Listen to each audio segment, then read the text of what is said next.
Understanding cloud of worry, an English phrase explained. Hello everyone. In today's video, we're going to dive into the meaning and usage of the phrase cloud of worry.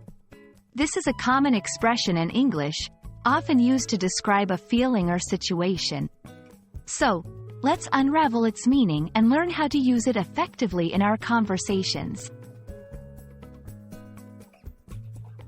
The phrase, cloud of worry, is a metaphorical expression. It's used to describe a state where someone is overwhelmed or preoccupied with worries and anxieties. Just like a literal cloud that can overshadow the sun and cast a shadow, a cloud of worry overshadows a person's mood or situation, making everything seem more gloomy and stressful. It's important to understand that this phrase is used to describe an emotional state rather than a physical condition. Let's look at some examples to understand how this phrase can be used in everyday language. 1. After losing his job, John has been under a cloud of worry about his future. 2. The uncertainty of the results put a cloud of worry over the students. 3. She managed to clear the cloud of worry from her mind and focus on the positives. These examples show how the phrase can be used in different contexts, emphasizing the emotional impact of worry.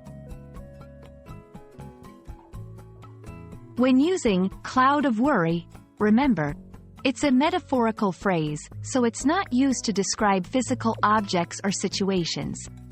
Avoid using it in positive or happy contexts. It's meant for situations involving stress or anxiety. Understanding similar phrases can help you enrich your vocabulary. Here are a few. Burdened by worry indicates being heavily affected by worry. Shrouded in anxiety, similar to cloud of worry, implying being covered or enveloped in anxiety. Under a pall of gloom, another metaphorical phrase, often used in more serious or depressing contexts. And that's a wrap on cloud of worry.